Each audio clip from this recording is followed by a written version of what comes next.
자, 오늘 다니엘, 우리가 이제 5장과 6장을 한번 살펴보려고 합니다. 이제 교환을 먼저 맨 위에 보세요. 다니엘 5장부터 6장은 다니엘의 개인적인 생애 가운데 일어난 일들을 다루고 있다 그랬습니다. 예. 자, 그래서 이제 다니엘 5장과 6장을 우리가 한번 살펴보려고 하는데, 그 중에서 이제 6장은 우리에게 너무나도 익숙한 다니엘의 사자굴 사건을 언급한다 이거죠. 자, 그런데 성경은 단순히 다니엘의 믿음과 승리의 간증을 증거하는 것뿐만 아니라 다니엘의 모습을 통해 성령님과 예수 그리스도의 모형을 보여주고 있어요. 결론부터 말씀드리면 다니엘 5장은 성령 하나님의 예표가 되는 다니엘을 보여주고 있고요, 6장은 예수 그리스도의 예표가 되는 다니엘을 보여주고 있다. 일단 여러분 이렇게 기억하시면 돼요. 오늘 이제 그 개요를 이제 중심으로 해서 이제 오늘 강의를 진행할 거예요. 자, 특히 피터 락만 목사님은요, 이 다니엘 6장을 뭐라고 명명하냐면 다니엘에 따른 복음이라고 얘기해요. 복음. 여러분 약간 의아하지 않아요? 좀 생소하지 않아요? 아니, 우리가 믿는 이 복음이 다니엘서에 있냐 이거예요. 있다는 거예요. 그럼 한번 우리가 생각해 보자고요. 우리에게 주어진 은혜의 복음이 뭡니까? 예수 그리스도가 우리 죄들을 대신해서 십자가에서 죽으시고 장사되시고 3일 만에 부활하신 게 우리에게 주신 복음 아니에요. 이 복음이 다니엘서 6장에서 발견된다는 거예요. 그러면 우리가 6장을 볼 때는 이거 다 사자굴 사건밖에 없었는데, 바로 거기에서 우리에게 예표적인 진리들이 있다는 거예요. 우리에게 가르쳐주는. 바로 우리가 믿고 구원받을 수 있었던 그 복음이 다니엘 6장에서 암시되어 있다는 거예요. 그러니까 여러분이 지금은 약간 좀 생소할 수 있지만, 이제 지금부터 우리가 살펴보는 내용을 보시면, 야, 다니엘 6장의 이 사건이 하나하나가 이런 것들을 우리에게 모형으로 가르쳐 주는구나. 여러분이 그것을 발견하게 될 것이에요. 자, 6장에서는요, 초림 때 예수 그리스도의 생애와 사역, 특히 십자가의 죽으심과 장사와 부활의 그림을 선명하게 보여준다 이거죠. 따라서 우리는 이번 5장과 6장을 통해 성령님과 예수 그리스도의 모형으로서의 다니엘을 한번 살펴보고자 한다라는 거죠. 자, 첫 번째 보겠습니다. 성령님의 모형을 보여주는 다니엘 그랬어요. 자, 여러분 이제 일단 다니엘 우리가 5장을 한번 펴주세요. 자, 다니엘 5장. 개요를 먼저 말씀드리면, 이제 다니엘 5장은요, 지금 시대가 언제냐면 바빌론 제국이 멸망하기 직전입니다. 예. 그리고 이제 다니엘은 이때 나이가 거의 한 80대 후반 이상이에요, 최소한. 그러니까 노인이죠. 예. 그러니까 다니엘이 이제 노령이 됐을 때 이제 바빌론 제국이 지금 거의 멸망할 단계거든요. 그런데 지금 이 바빌론 제국이 멸망을 앞둔 상황에서 무엇을 하고 있냐면, 마지막 왕인 벨사살 왕이 그 이 고관들, 신하들과 소위 술판을 벌이고 있는 거예요. 술판을.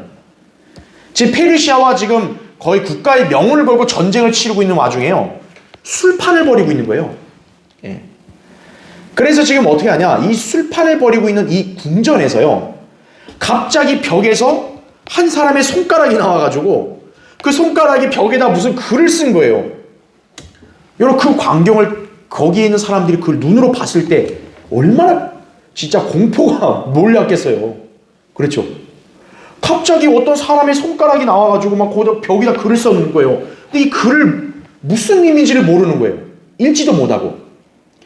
당시에 바빌론에 있던 여러 현자들을 다 동원했는데 누구도 그 글의 의미를 모르는 거예요. 해석도 못하고. 네. 그래서 지금 여기 다니엘 5장의 주요 이슈가 뭐냐면, 어떤 손가락이 나와서 회벽에 글을 썼는데 그 글을 해석하는 문제를 다루고 있는 거예요, 이 5장은. 그래서 우리 제가 예전에 한번 이렇게 다니엘 강의를 다 했잖아요. 그때 5장에서 이제 그 글 쓴 내용이 뭐였냐면 24절 5절에 나온 거예요. 메네메네 테켈 우파르신. 이제 왕인 저울을 달아봤더니 함량 미달이다 그죠. 너는 끝났다. 즉 이 글의 내용의 요약이 뭐냐면, 바빌론 제국 이제 너는 멸망했다 이거예요. 하나님께서 바빌론 제국의 멸망을 말씀한 거예요. 예. 그런데 그 당시에는 그 누구도 이 글을 해석을 못한 거예요. 똑똑하다 현자들을 다 동원했는데 결국 어느 누구도 이 벽에 쓰여진 글을 해석할 수 있는 사람이 없는 게 판명이 되고, 그러고 나서 어떻게 하냐면 이제 다니엘을 이제 요청한 거죠. 다니엘에게 이걸 해석해 달라고. 자, 왜 그럼 그 당시에 그 궁전에 있던 사람들은 이 글을 해석을 못했을까요? 이 글을 쓰신 분이 누구냐면 바로 하나님이시기 때문에 그런 거예요.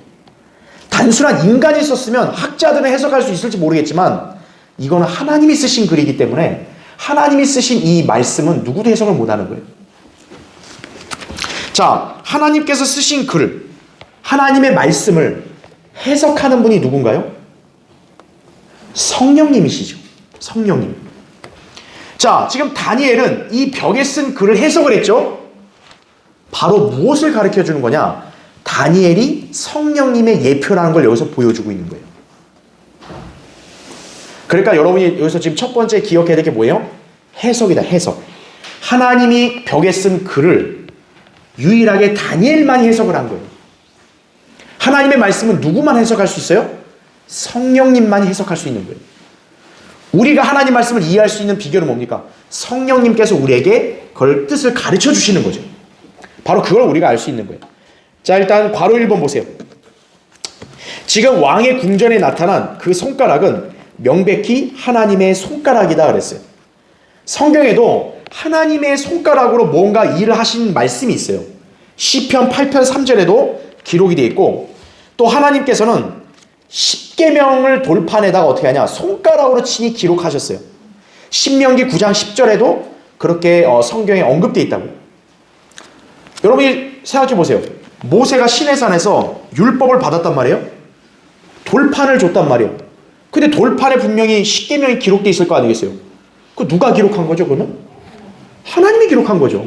어느 인간이 그걸 기록했다고 말이 없잖아요. 하나님께서는 신명기 9장 10절에서 손가락으로 그 돌판에다가 율법을 기록했다고 말씀합니다. 예. 그러니까 지금 여기 다니엘 5장의 손가락도 어떻게 보면 같은 맥락인 거죠. 예. 또 어떤 예도 있냐면 예수 그리스도께서도 공생의 기간 동안에 땅바닥에다가 손가락으로 어떤 말씀들을 쓰셨습니다. 여러분이 어떤 사건을 연상하면 돼요? 간음하다 붙잡힌 여인.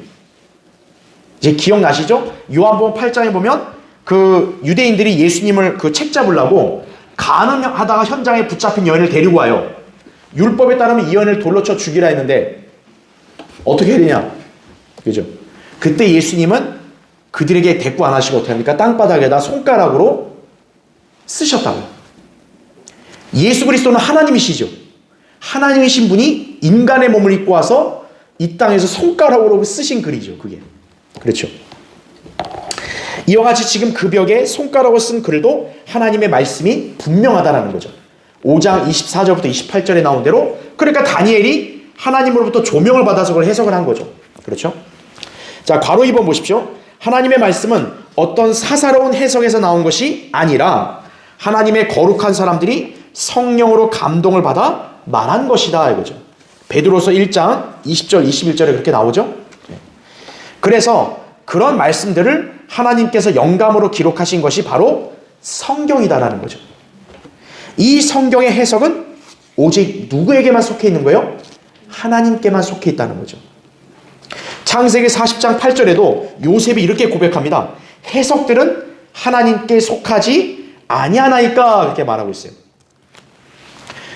우리가 지금 다니엘 공부하면서 제가 요셉과 다니엘이 유사점을 제가 말씀드렸잖아요. 둘 다 무엇을 은사가 있냐면 꿈을 해석하는 은사가 있는 거예요.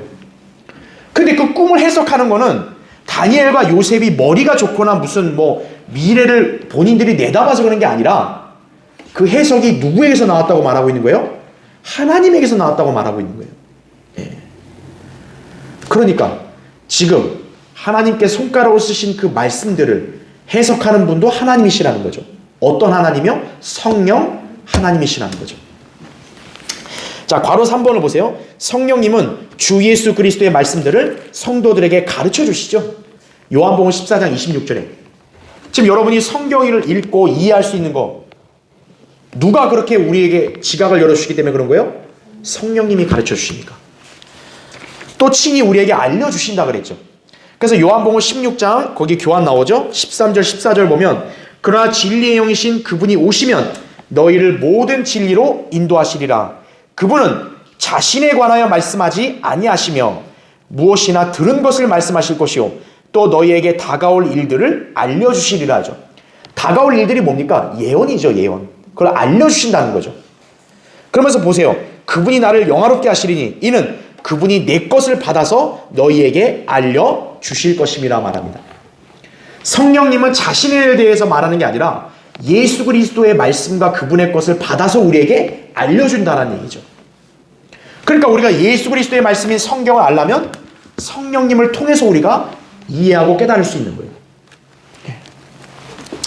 그래서 괄호 4번 따라서 그 어떤 인간도 하나님에게서 나오는 영적인 말씀들과 또 하나님의 뜻을 알 수 없다는 거죠. 점쟁이한테 간다든지 무슨 뭐 목사나 어떤 뭐 유명한 그런 부흥사한테 당신의 지혜로 좀 알려달라고 모른다고요. 성령님만이 하나님의 의도를 아시고 우리에게 알려주신다는 거죠. 그래서 거기 제가 성경 구절 써놨죠. 고린도전서 2장 10절에 그러나 하나님께서 이것들을 우리에게 그의 영으로 나타내셨으니 이는 성령께서는 모든 것 심지어 하나님의 깊은 것들까지도 통찰하시기 때문이라 이렇게 나오죠. 그래서 성령으로 충만하고 영적으로 성숙한 사람은요 보통의 성도들이 잘 이해할 수 없는 어떤 일들이 있잖아요. 또 어떤 환경 이런 것들에 대해서 그 영적으로 성숙한 사람은 때로는 그거를 깨달을 수 있는 거예요. 왜냐? 그 사람 안에 있는 성령님께서 하나님의 깊은 것들을 알려주시기 때문에 그런 거죠. 네. 지금 다니엘도 어떤 거예요? 다른 어떤 똑똑한 사람도 그 글을 전혀 몰라요. 근데 다니엘은 해석한다는 얘기죠. 하나님의 말씀은 오직 성령님께서만이 해석해서 우리에게 알려주시는 거죠. 그런 면에서 지금 이 다니엘의 모습은 성령 하나님의 예표라는 거죠.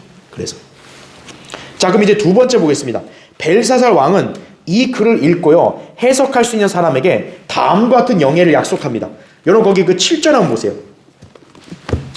왕이 크게 소리를 질러 점성가들과 칼데아들과 점쟁이들을 불러오라 하고 또 왕이 바빌론의 현자들에게 일러 말하기를 자 7절 잘 보세요. 누구라도 이 글을 읽고 그 해석을 나에게 알려주는 자는 자 이걸 해석하는 자에게는 왕이 뭘 약속해요?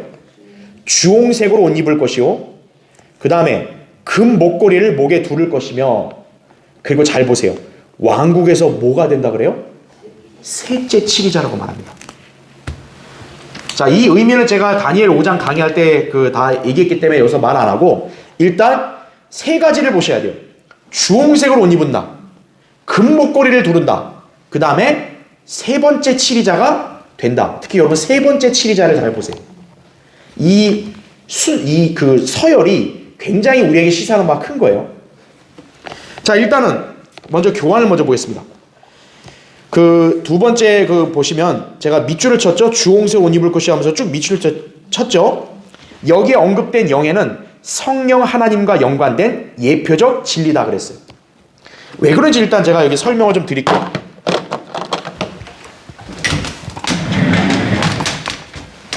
자, 지금 벨사살 왕이 이 글을 해석할 수 있는 사람에게 이런 영예를 주겠다 그랬잖아요.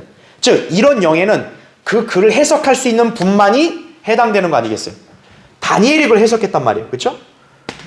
그래서 지금 다니엘은 성령 하나님의 예표다. 제가 말씀을 드렸어요. 자, 왜 성령 하나님의 예표라고 말씀을 드리냐면 첫 번째가 지금 이 글을 해석할 수 있는 사람에게 읽고 해석할 수 있는 사람에게 금 목걸이를 준다 그랬죠. 그렇죠. 이 당시에 금으로 된 목걸이를 차고 있는 거는 통치자의 위엄이 상징하거든요. 그런데 이게 성경에서 우리가 이제 배웠잖아요. 금은 뭘 상징한다 그랬습니까? 신성을 상징한다 그랬죠. 신성하면 하나님을 뜻하는 거예요. 그렇죠. 금은. 그러니까 지금 다니엘이든 또 이따 보겠지만 요셉이든 이 꿈을 해석을 하니까 또는 글을 해석을 하니까 금 목걸이를 차요. 왜 하필 목걸이 중에 금이냐? 금이 바로 신성을 나타내거든요. 하나님이라는 거죠. 그러니까 지금 요셉도 그렇지만 다니엘도 여기서 금으로 된 목걸이를 찾다는 것은 다니엘도 어떤 하나님을 예표하는 인물이라는 걸 볼 수 있는 거죠. 그럼 두 번째, 제가 방금 얘기했죠. 서열을 잘 보라 했죠. 다니엘이 이 해석을 하면 몇째 치리자가 된다 그래요? 셋째 치리자라 그래요. 셋째. 세 번째요. 자, 그러면 아까 신성이라고 했잖아요. 금은 신성인데 셋째예요. 그러면 우리가 어떻게 해석할 수 있는 거예요? 이 둘을 연결시키면 신격의 세 번째다 이렇게 해석할 수 있겠죠. 그렇죠. 왜냐하면 신성이니까 금은, 그리고 셋째 치리자라 했으니까 신성을 가진 분은 신격을 가진 하나님이잖아요. 그 신격의 몇 번째라고요? 세 번째. 신격을 가진 하나님 중에 세 번째 위격을 가진 분이 바로 누구예요? 성령님이시죠. 우리가 잘 아는 삼위일체 있죠. 삼위일체. 바로 이건 삼위일체 하나님의 세 번째 신격을 말하는 거예요. 우리가 잘 아는 성부, 그렇죠? 성자, 아버지 하나님, 아들 하나님, 그리고 성령이잖아요. 그래서 이분이 제1위 인격이고 1인격이고 2인격이고 그 다음에 3인격이죠. 그래서 왜 다니엘에게 셋째 치리자라는 그런 영예가 주어졌냐 이거예요. 이 글을 해석하면서. 왜냐하면 하나님의 말씀을 해석할 수 있는 분은 신격의 제3위인 성령 하나님이시다라는 걸 보여주는 거예요. 바로. 그러니까 여러분이 그걸 잘 기억하셔야 돼요. 자, 그럼 일단 여러분 거기 괄호 1번을 보세요. 성경에서 이와 비슷한 영예를 입은 사람이 바로 누구라고요? 요셉이에요. 제가 요셉과 다니엘은 유사점이 많다 그랬죠. 그럼 거기 보세요. 지금 이게 파라오가, 이집트의 파라오가 자기 꿈을 해석한 요셉에게 준 영예예요. 파라오가 자기 손에서 반지를 빼서 요셉의 손에 끼워주고 고운 세마포로 만든 조끼를 그에게 입혀주고 그 다음 제가 거기다 밑줄을 쳐놨죠. 금사슬을 그의 목에 걸어주더라. 지금 다니엘에게도 뭘 걸어준대요? 금목걸이. 요셉에게도 뭘 걸어줘요? 금사슬. 금이죠. 금. 신성이죠. 그 다음에 파라오가 자기가 가지고 있는, 자, 뭐에다 태웠다 그래요? 둘째 병거. 요셉은 지금 몇째예요? 둘째입니다. 왜 요셉은 둘째일까요? 요셉은 누구를 예표하니까요? 삼위일체에서 제 두 번째 인격인 예수 그리스도를 예표하니까 둘째 병거란 말을 쓴 거예요. 다니엘은 세 번째 인격인 성령 하나님을 예표하니까 셋째 치리자가 되는 거예요. 요셉은 이집트에서 파라오 다음이죠. 파라오 다음 제2인자란 말이에요. 그러니까 둘째 병거에 태운단 말을 하는 거죠. 바로 뭐냐면 요셉이 삼위일체의 두 번째 인격이신 예수 그리스도를 예표한다는 걸 보여주는 거죠. 그러니까 요셉과 다니엘은 유사점이 많은데 차이점은 요셉은 인격이신 예수 그리스도, 다니엘은 제3인격이신 성령 하나님을 예표한다. 이렇게 여러분 이해하시면 됩니다. 자, 다음 페이지 넘어오셨죠? 그래서 제가 그런 이제 괄호 2번 설명한 거고 괄호 3번 설명한 거예요. 그 다음에 괄호 4번을 보세요. 그런가 하면 지금 벨사살 왕이 약속한 영예의 목록들을 보면 모두 성령님과 관련이 있습니다. 자, 지금 이 그 영예를 한번 보세요. 벨사살 왕이 영예의 순서를 어떻게 했어요? 첫 번째가 뭐였습니까? 주홍색으로 옷 입는다고 말하죠. 그 다음에가 금목걸이에요. 즉 금목걸이보다도 일단 뭐가 먼저 나와요? 주홍색 옷이 나옵니다. 그럼 동그라미 1번 주홍색, 붉은색이죠. 그럼 여러분 딱 성경에서 붉은색 하면 딱 뭘 상징한다고 생각하면 돼요? 피죠. 예수 그리스도의 보혈을 연상하게 하는 거죠. 주홍색은. 자, 그런데 그 보혈은 다름 아닌 누구를 통해서 하나님께 인정이 된다고요? 성령님을 통해서 하나님께 인정된다 이거죠. 히브리서 거기 9장 14절 보면 하물며 영원하신 성령을 통하여 흠없는 자신을 하나님께 드린 그리스도의 피가 어찌 죽은 행실에서 너희 양심을 정결케 하여 살아계신 하나님을 섬기게 하지 못하겠느냐 이렇게 말하죠. 즉 그리스도께서 희생을 하시고 피 흘린 게 누구를 통해서 하나님께 인정이 되는 거예요? 영원하신 성령을 통해서 인정되는 거죠. 왜 주홍색 옷이 맨 앞에 나왔냐 이거예요. 그리스도의 피라고요, 바로. 그쵸? 그럼 동그라미 2번 금사슬, 이건 제가 얘기했죠? 신성의 그림입니다. 자, 주목할 것은요, 지금 금사슬이 먼저 나오지 않았고 주홍색 옷이 먼저 나왔어요. 그게 뭐냐면 아까 금이 신성이라 그랬죠? 주홍색은 피라 그랬죠? 예수 그리스도의 그 하나님의 신성보다도 지금 뭐가 먼저 나온 거예요? 피가 먼저 나온 거죠. 왜 그랬을까요? 우리가 하나님께 나아가는 길은 뭐예요? 예수 그리스도의 보혈을 통해서 하나님께 나아갈 수 있다는 걸 보여주는 거예요. 신성보다 피가 먼저 온 것은 뭐냐? 우리가 예수 그리스도의 피로 구원받아야만 하나님께 나아갈 수 있다는 걸 여기서 암시해주고 있는 거예요. 그리고 이제 동그라미 3번의 셋째 칠이자는 제가 얘기했죠? 성령 하나님 예표한다. 이렇게 말씀을 드렸습니다. 자, 그럼 이번에 여러분 다니엘 5장 이제 12절 보세요. 이제 세 번째. 자, 다니엘이 왜 성령 하나님의 이렇게 예표라고 이렇게 너무 명확하게 얘기할 수 있냐면 거기 12절 보세요. 왕이 벨트사살이라 이름하신 그 다니엘에게서, 자, 지금 다니엘에게서 뭐가 발견되는지 보세요. 탁월한 영이란 말이 나오죠. 그 다음에 지식, 또 명철, 그 다음에 꿈들을 해석함, 그리고 난해한 글귀를 풀어준다, 그리고 의문을 해소하는 것이 나타난다 얘기하죠. 일단 12절에서 다니엘에게 몇 가지가 나타나요? 탁월한 영 하나, 지식 둘, 명철 셋, 꿈들을 해석함 넷, 난해한 글귀를 풀어주며 다섯, 의문을 해소하는 것 여섯, 이렇게 나오죠. 그 다음에 14절을 보세요. 자, 이제 다니엘이 왕 앞에 서니까 왕이 다니엘에게 이렇게 말하는 거예요. 내가 너에 관하여 들으니 신들의 영이 내게 있고 빛과 명철과 탁월한 지혜가 내게서 나타난다 하는도다, 이렇게 나오죠. 자, 이번에는 다니엘에게 또 뭐가 나타난다 그래요? 빛이 나타난다. 그리고 또 명철과 탁월한 지혜. 근데 여러분, 명철과 탁월한 지혜는 아까 12절에도 나왔죠. 중복이 되죠. 14절에 12절에 안 나온 거 뭐밖에 없어요? 빛밖에 없죠. 자, 결국 지금 왕이 증언하기를 다니엘에게서는 총 몇 가지가 나타나는 거예요? 7가지가 나타나는 거예요. 탁월함과 지식, 명철, 해석, 난해한 글귀, 의문을 해소하는 것, 빛, 7가지가 나오는 거예요. 바로 이것은 무엇을 예표하는 거냐면 성령 하나님을 예표하는 거예요. 자, 이사야 11장 한번 보세요. 이사야 11장 거기 2절 한번 보세요.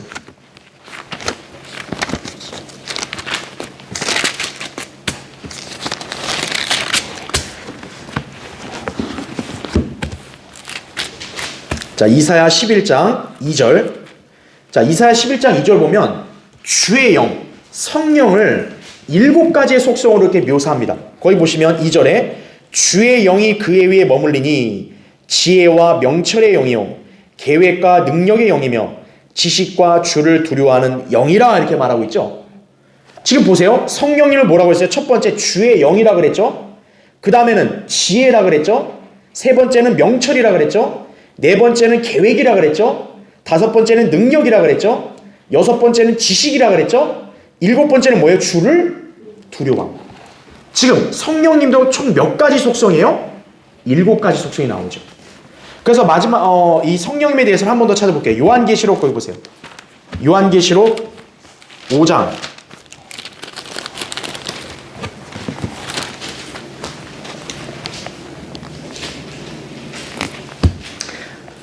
5장 6절을 보시면요.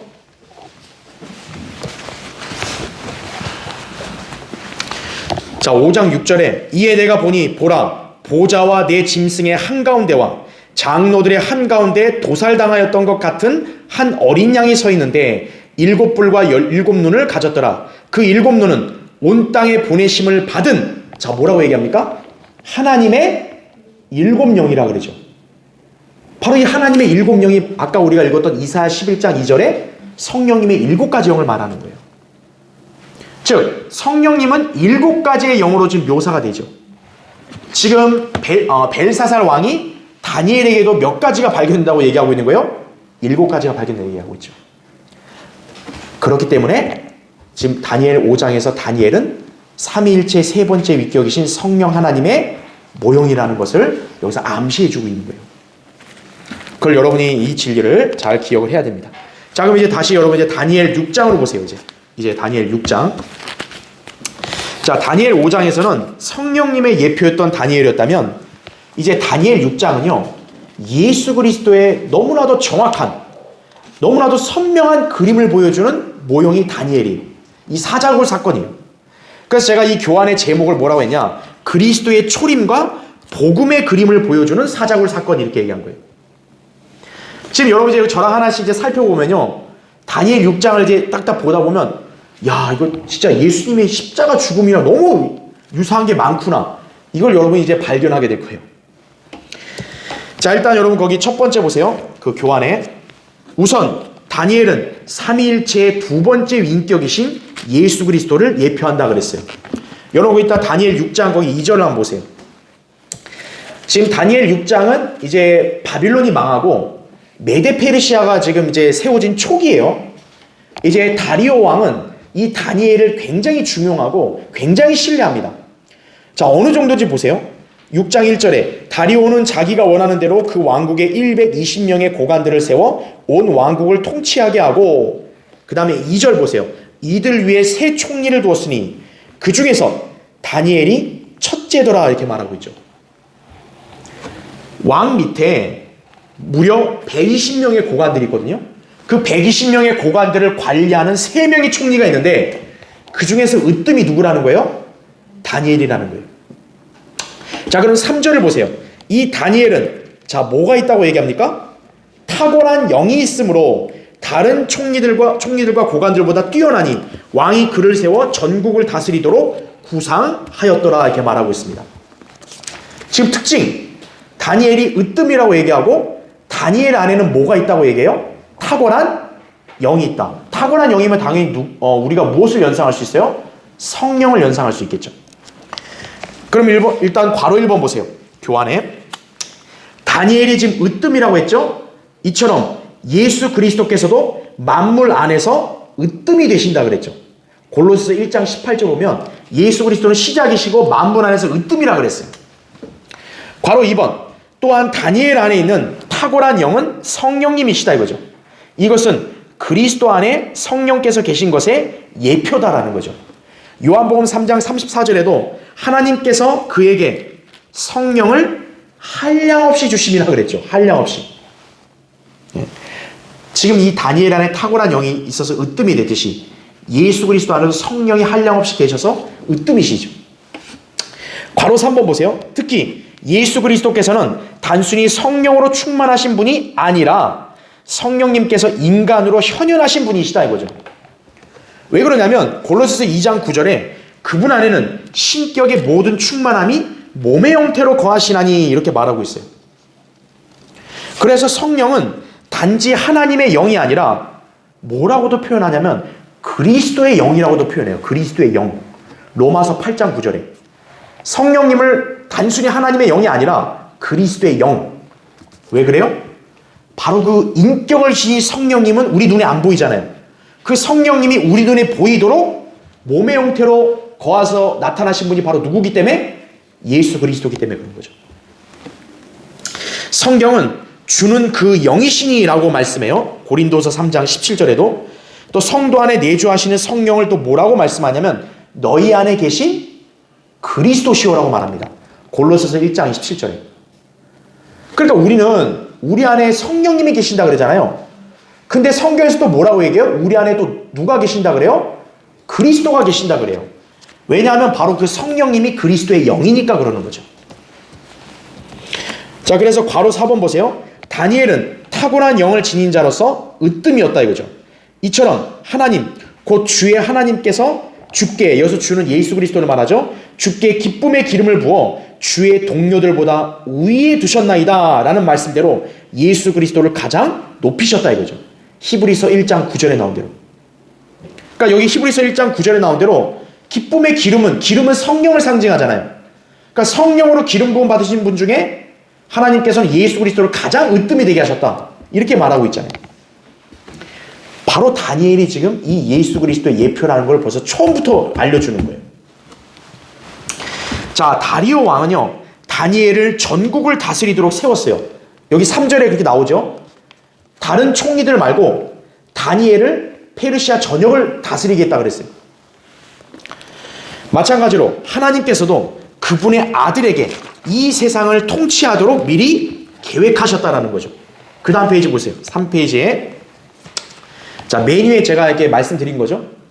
지금 다리오 왕도 다니엘을 전국을 통치하도록 위임했죠. 마찬가지로 하나님 아버지도 이 세상을 누구에게 통치하도록 위임하신 거예요? 아들 하나님에게 통치하도록 위임하신 거죠. 그래서 아들 하나님인 예수 그리스도가 이제 왕으로 이 땅에 재림하셔서 통치하실 거 아니에요. 그렇죠. 다니엘이 바로 그분을 예표한다는 걸 보여주는 거예요.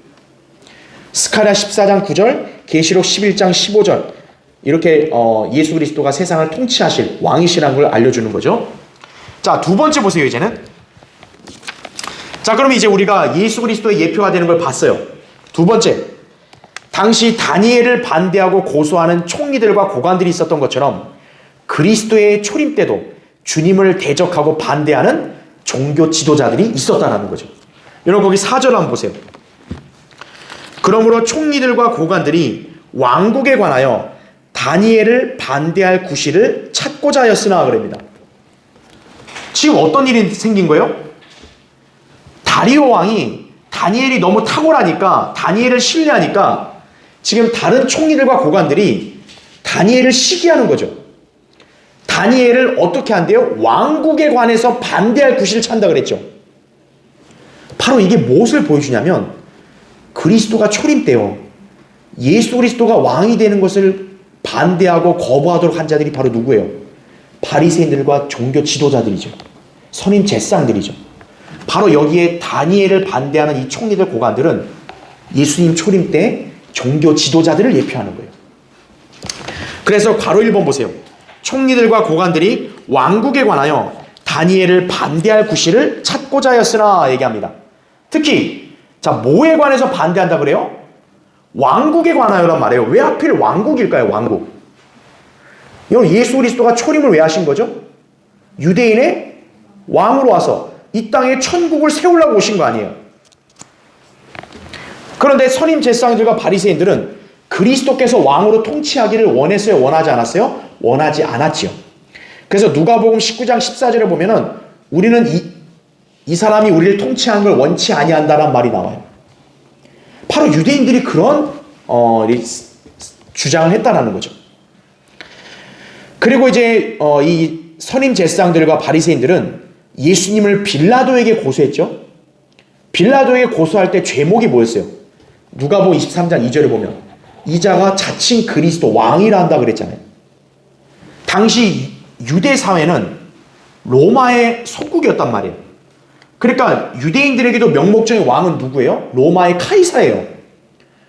그러니까 이 유대인들이 어떻게 반대했냐면 아니 우리의 왕은 카이사인데 지금 이 예수란 자가 자기가 왕이라 그런다고 이렇게 빌라도에게 고소했단 말이죠. 바로 왕국에 관해서 지금 반대한 거죠. 지금 이 다니엘을 대적하는 이 총리들과 고관들이 바로 그런 자들이라는 얘기죠. 예표하는 거예요. 자, 그럼 이제 괄호 2번을 보세요. 그러나 다니엘은 아까 우리 4절을 보면요. 너무 신실하여 아무런 실책이나 잘못도 그에게서 발견되지 않았고 고관들과 총리들은 그를 반대할 어떤 구실도 찾지 못했다 이렇게 말하고 있어요. 이것은 그리스도의 초림 때 종교 지도자들이 예수님을 고소하고자 온갖 시험을 하며 구실을 찾았으나 주님께서 죄가 없으시고 신실하셨음을 예표한다는 거죠. 다시 여러분 4절을 잘 보세요. 지금 4절. 그러므로 총리들과 고관들이 왕국에 관하여 다니엘을 반대할 구실을 찾고자 하였으나 그들은 어떤 구실이나 잘못도 찾아낼 수 없었으니 이는 그가 너무 신실하여 아무런 실책이나 잘못도 그에게서 발견되지 않았음이더라고요. 지금 이 구절만 보면요. 다니엘은 진짜 죄를 안 진 사람 같아요. 다니엘이 너무 신실하다 그러죠. 다니엘은 책을 잡고 싶어도 책 잡힐 게 없다는 거죠. 초림 때 그리스도의 모습을 딱 연상하게 하는 거죠. 초림 때도 얼마나 그 유대인들이 예수님을 고소하려고 막 온갖 그런 짓을 다 했는데 예수님은 책을 한 번도 잡힌 적이 없죠. 왜요? 너무 신실하시니까.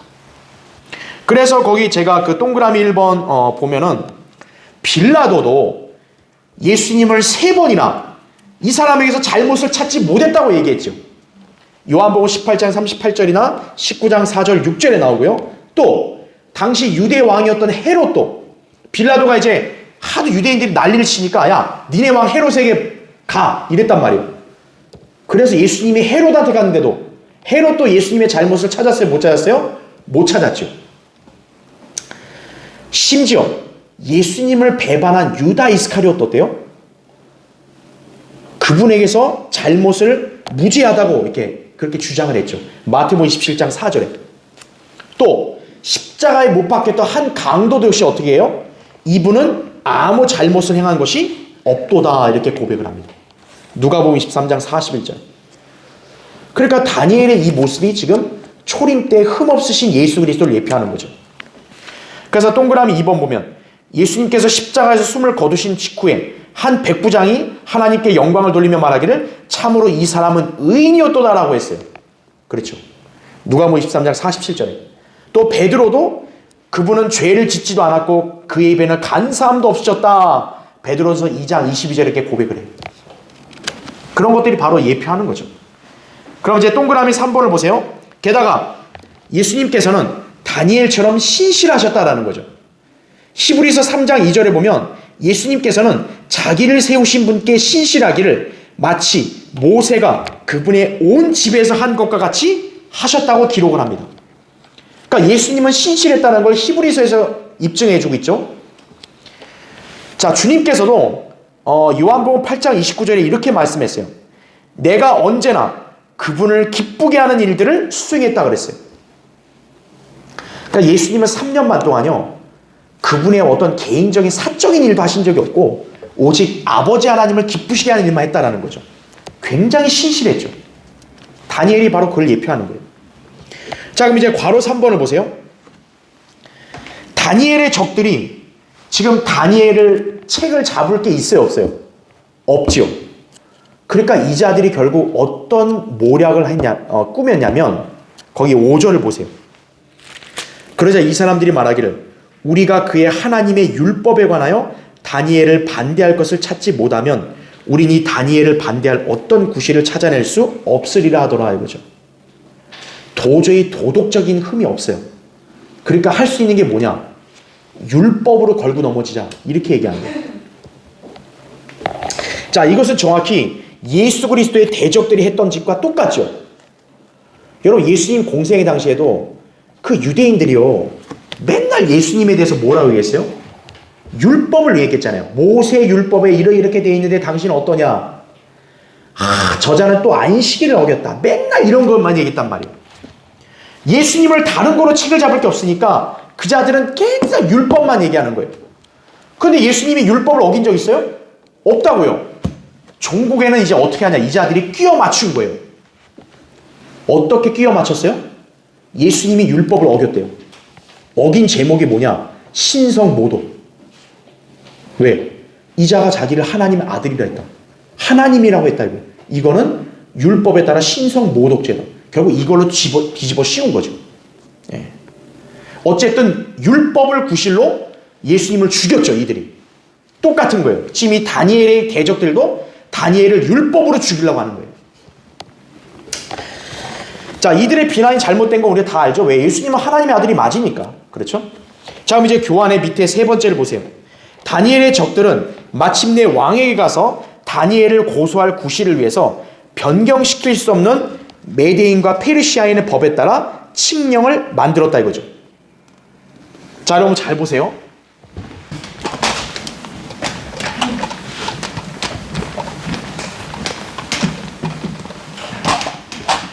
자, 지금 이 다니엘의 대적들, 고관들이 다니엘을 걸고 넘어지려고 뭘 만들었냐?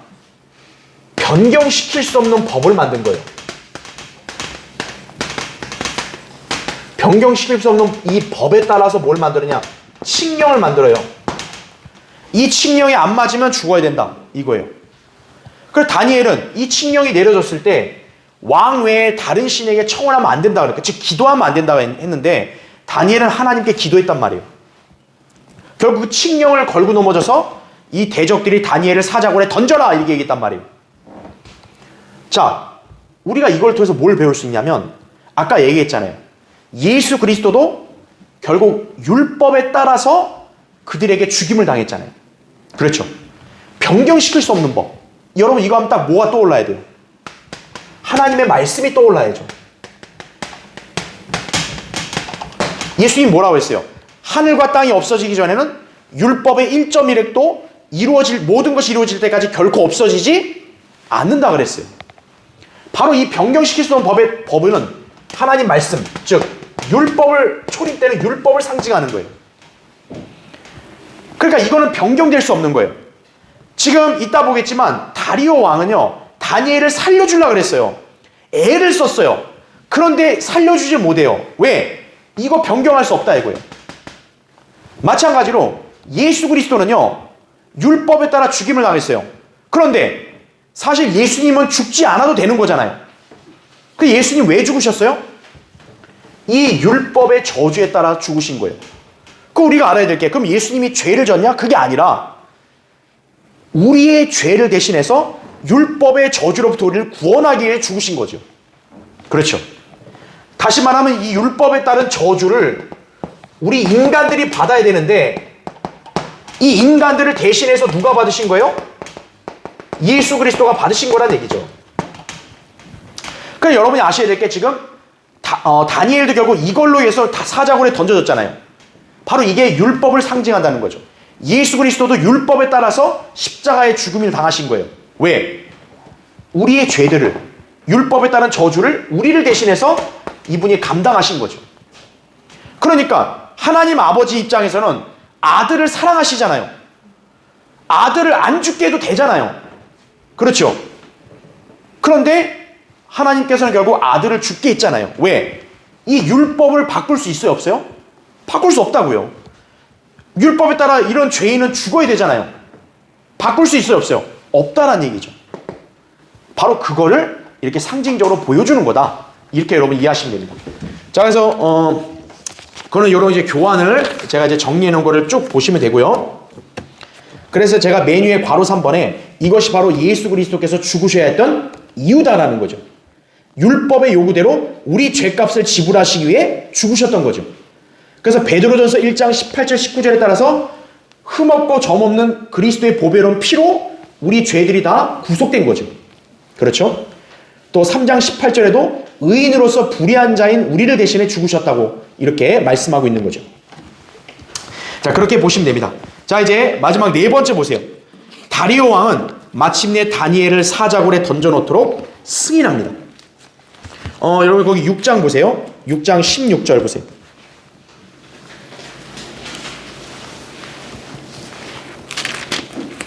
그러므로 왕이 명령하니 그들이 다니엘을 끌어다가 사자굴에 던져놓더라. 왕이 다니엘에게 일러 말하기를 내가 늘 섬기는 내 하나님 그분이 너를 구해내시리라 하더라.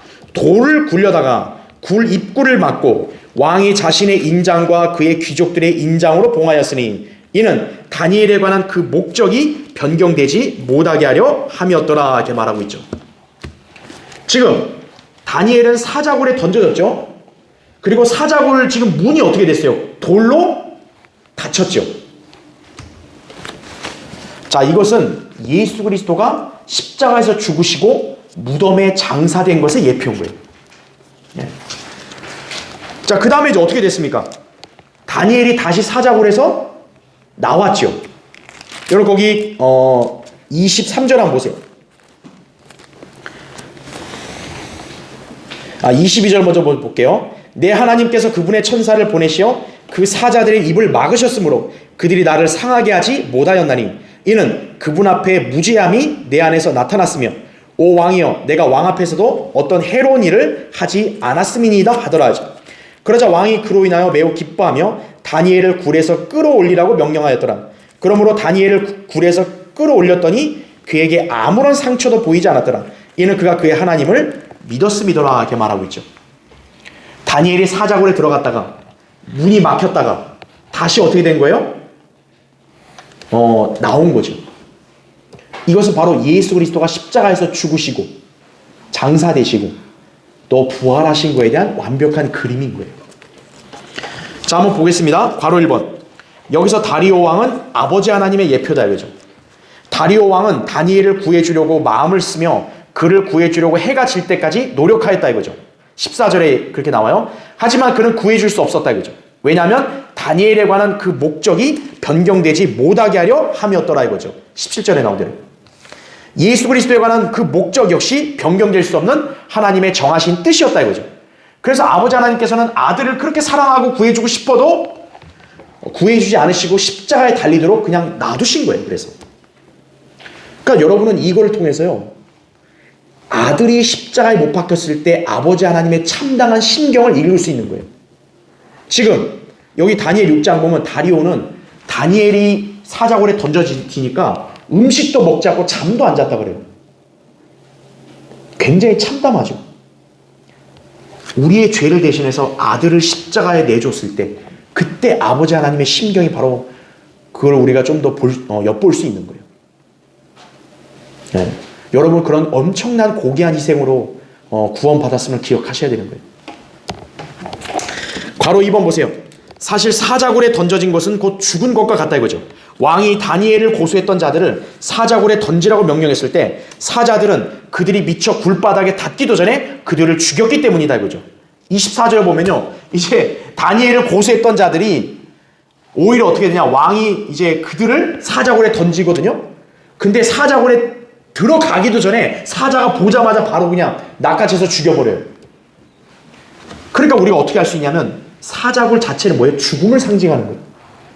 다니엘이 사자굴로 들어갔다는 것은 곧 죽었다는 것을 상징한다고 보시면 되는 거예요. 자, 그럼 이제 괄호 3번을 보세요. 또한 돌로 굴 입구를 막았다는 표현을 쓴 것은요, 예수님의 무덤을 연상하게 합니다. 자, 예수 그리스도께서는 십자가에서 죽으실 때 부자인 아리마대 요셉의 그 무덤에 장사되셨죠. 이때 그 무덤은 마태복음 27장 60절에 따르면요, 바위를 파서 만들었고 큰 돌을 굴려서 무덤 문을 막았다 그랬어요. 그러니까 그 요셉이 무덤을 만들었는데 굴이에요, 굴. 예수님이 거기에 장사되고 그 무덤 문을 돌로 막은 다음에 병사들이 지켰죠. 그리고 이 지금 다니엘 사자굴은 왕과 귀족들의 인장으로 봉인되었다 그랬어요. 그러니까 거기서 아예 못 나오도록 어떻게 하냐, 지금 이 사자굴을 돌로 막은 다음에 그 돌을 그 왕의 인장으로 봉해버렸어요. 그럼 마치 뭐와 똑같죠? 예수 그리스도의 무덤 역시 봉인된 거와 똑같다는 걸 보여준 거죠. 마태복음 27장 66절에.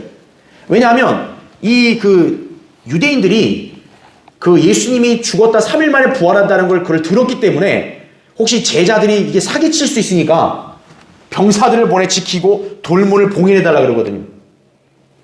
바로 그 예수님의 무덤도 돌문 봉인됐단 말이에요. 지금 이 사자굴이 봉인된 거에 대한 그림인 거죠. 자, 그럼 이제 괄호 4번을 보세요. 그러나 다니엘은 사자굴에서 죽지 않았을 뿐더러 전혀 상처도 입지 않고 다시 나왔다고 23절에 말합니다. 이것은 그리스도의 부활의 그림이죠. 다니엘을 굴에서 끌어올렸더니 이렇게 말합니다. 자, 동그라미 1번 보세요. 왕이 아침에 매우 일찍 일어나서 황급히 사자굴로 갔다고 나와요. 19절에. 그러니까 사자굴에 다니엘을 던지고 나서 하루 지나고 아침 일찍 바로 달려간 거예요. 왜 아침 일찍일까요?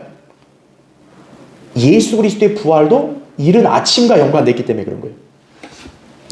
주님이 부활하신 날 여인들은 주의 첫날 아주 이른 아침 해가 뜰 무렵에 무덤에 왔다고 마가복음 16장 2절에 말합니다. 네. 즉 예수님이 부활할 날 어떤 거예요? 아침에 여인들이 찾아왔죠. 무덤에. 제자들도 찾아왔죠. 네.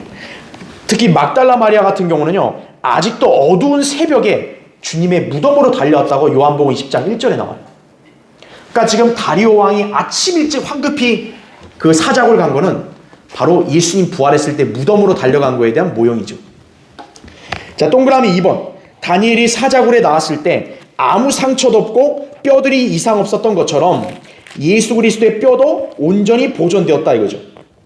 요한복음 19장 36절에 주의 뼈가 하나도 꺾이지 아니하리라 이렇게 말씀했거든요. 예수님 양옆에 강도들은 어떻게 됐어요? 다리뼈를 분질렀거든요. 죽었는지 확인하려고. 근데 예수님은 어떻게 됐어요? 뼈를 분지르지 않고 창으로 옆구리를 찔렀죠. 왜냐하면 유월절 양은 뼈가 상하면 안 된다고 했기 때문에. 그러니까 예수 그리스도의 뼈는 그대로 보존됐죠. 지금 다니엘의 뼈도 어떤 거예요? 그대로 사자굴 들어가서도 보존됐죠. 똑같은 모습이죠.